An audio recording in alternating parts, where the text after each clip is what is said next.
this episode, we're going to focus on a skill that determines whether intelligence changes outcomes or disappears into a folder, which is writing reports that leaders will actually read and use. Many beginners assume leaders do not read because they do not care, but the more common reason is that reports often fail to match the leader's reality. Leaders read to make decisions, and if a report does not clearly support a decision, it will feel like extra work during an already busy day. On the other side, security analysts often write to show thoroughness, which can lead to long narratives, dense jargon, and a flood of detail that hides what matters. A decision-focused report respects the reader's time, clarifies what is known and unknown, and connects evidence to recommended action in a way that is hard to misinterpret. The goal is not to oversimplify, because oversimplification creates bad decisions, but to structure information so it is immediately usable. When you write this way, leaders do not need to be technical to act wisely, because your report guides them. Before we continue, a quick note. This audio course is a companion to our course companion books. The first book is about the exam and provides detailed information on how to pass it best. The second book is a Kindle-only ebook that contains 1,000 flashcards that can be used on your mobile device or Kindle. Check them both out at cyber.author.me in the Bare Metal Study Guide series. The first key idea is that a leader's decision is the center of gravity, and your report should be built around that center rather than around your investigative journey. You might have spent hours correlating events, validating signals, and pressure testing conclusions, but leaders do not need the step-by-step story of how you got there. They need the answer to what is happening, why it matters, what options exist, and what you recommend. Decision-focused writing starts by identifying the decision points that are likely in play, such as whether to isolate systems, whether to notify stakeholders, whether to pause a business process, or whether to allocate resources to remediation work. Once those decision points are clear, you can prioritize content that supports them and reduce content that does not. This approach does not remove rigor, because the rigor still exists in the evidence you summarize and in the confidence you express. It simply makes the report fit the reader's purpose instead of your process. A decision-focused report also begins with context that orients the leader quickly, because leaders cannot act if they are not sure what problem they are solving. That context should make clear what the event is, what systems or functions are involved, and whether the situation is ongoing. It should also make clear whether the report is describing an active incident, a completed incident, a campaign pattern, or a risk assessment. Beginners sometimes bury this context behind technical details, which forces the leader to guess what is happening. A better approach is to provide a clear, narrative opening that states the core situation in plain language, without dramatic phrasing and without heavy jargon. This opening should also set expectations about confidence, such as whether the assessment is based on confirmed evidence or on emerging signals. When leaders can orient quickly, they read with purpose instead of confusion.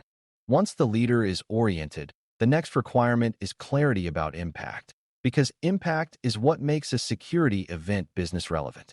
Impact can mean data risk, operational disruption, financial loss, reputational damage, or compliance consequences, and the report should connect the technical situation to those outcomes.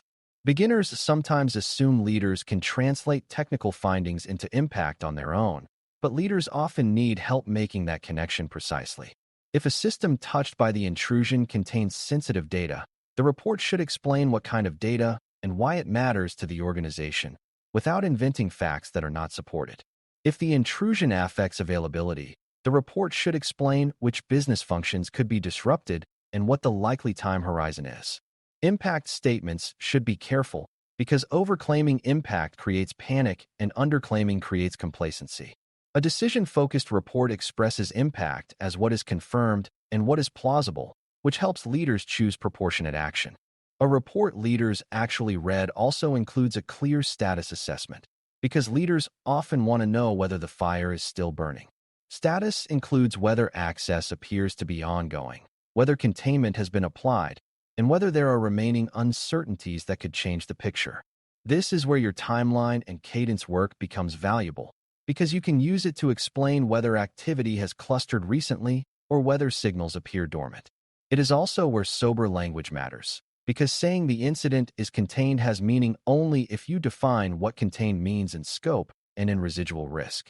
A useful status statement might say that known affected hosts have been isolated and known suspicious communication has been blocked, while monitoring continues for additional affected systems due to limited visibility in certain areas. This kind of phrasing tells leaders what has been done and what risk remains without giving false reassurance. Leaders can tolerate uncertainty when it is bounded and when the plan reflects it. The evidence section of a decision-focused report is not a data dump, but a curated set of facts that justify your conclusions. This is a place where beginners often struggle because they want to include everything to prove they worked hard. The problem is that too much evidence makes it harder to see which evidence actually matters. A better approach is to choose the few evidence points that are most load-bearing, meaning the points that would most strongly change the conclusion if they were wrong.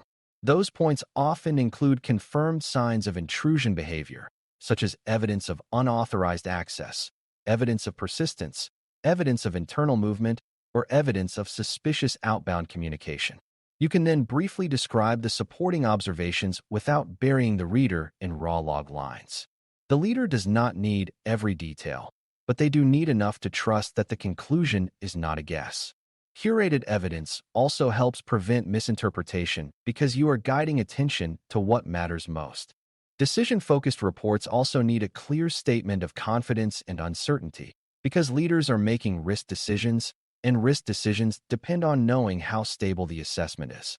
This does not mean you overwhelm leaders with caveats, but it does mean you state what is confirmed, what is strongly supported, and what is still being investigated. You can also state what data limitations exist, such as incomplete telemetry for a period or limited visibility into certain systems, because those limitations explain why certain conclusions cannot be final yet. The best way to present uncertainty is to tie it to what would change the assessment, such as additional evidence of lateral movement or evidence of data access beyond the initially identified systems. This is a practical way to make uncertainty actionable rather than paralyzing. When leaders see that uncertainty has a plan, they can make decisions without feeling they are gambling blindly. Confidence calibration is one of the core reasons leaders trust certain security teams and ignore others. Now we arrive at the most important part of a decision-focused report, which is the recommended course of action and the options considered. Leaders do not want only a recommendation, because they also want to understand the trade-offs, especially if the recommendation involves disruption. A good report states a recommended path and explains why it is recommended based on the observed risk and evidence. It also describes at least one alternative, such as a less disruptive option with higher residual risk or a more disruptive option that increases confidence quickly. Even if you do not present it as a formal set of choices, the report should make clear that there are trade-offs and that the recommended choice best fits current information. This is where your earlier work on selecting courses of action becomes central, because a recommendation should change outcomes, not merely produce activity. When you explain trade-offs in plain language, leaders can make informed choices and feel ownership of the decision rather than feeling forced by technical jargon. Decision-focused reporting is about enabling leadership agency. Another element that makes leaders read is clear ownership and next steps, because leaders want to know whether the response is under control and what will happen next. This includes who is responsible for key actions, what milestones are expected, and what questions are still open. You do not have to list tasks, but you do need to convey a sense of motion and structure, such as the team is validating scope, monitoring for recurrence, and closing the initial access path, with an update planned after certain evidence is collected. This builds trust because it shows the organization is not simply reacting, but executing a plan. It also reduces follow-up questions that can distract responders, because leaders can see that their concerns are already being addressed. When ownership and next steps are clear, leaders are more likely to let the team work rather than repeatedly interrupting for status. Clarity here is a form of operational protection because it preserves focus for the people doing the technical work. Decision-focused writing also benefits from disciplined terminology and careful avoidance of unnecessary jargon, because jargon can be a barrier even when the report is accurate. Leaders do not need you to avoid all technical terms, but they need you to define what matters in plain language, especially when a term could be interpreted incorrectly. If you reference a technique like credential abuse, you should make clear what that means operationally, such as unauthorized use of valid accounts. If you reference command and control, you should make clear that it means a compromised system is communicating outward in a way that suggests remote management. This approach keeps the report accessible without dumbing it down, because you are translating rather than removing meaning. It also prevents misunderstandings that can lead to poor decisions, such as a leader assuming that a blocked domain means the incident is resolved. Clear language is not about style, it is about accuracy at the decision layer. When leaders can repeat your summary correctly to others, you have succeeded.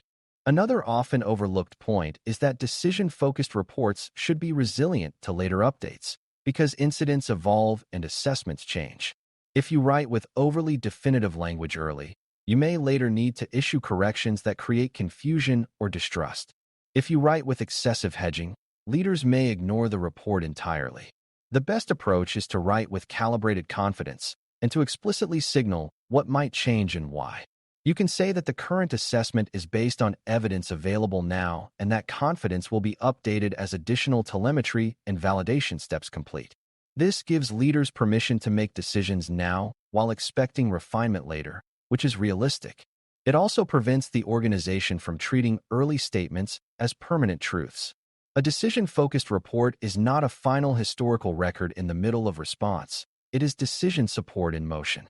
Writing that acknowledges motion without losing clarity is a hallmark of professional reporting. Finally, a report leaders read is one that respects their attention by being coherent, well-paced, and free of filler. Each paragraph should feel like it contributes, and transitions should guide the reader from context to impact to status to evidence to recommendations. This is where narrative craft matters, because even a technically accurate report can fail if it feels like scattered notes. When your writing is structured and mature, leaders can scan and still absorb the core message. They also feel that the security team is in control, which matters emotionally during incidents. Decision-focused writing is a form of leadership within security because it shapes how others perceive and respond to risk. If your report creates confusion, you create risk, but if your report creates clarity, you reduce risk. That is a powerful responsibility, and it is why learning this skill is worth the effort.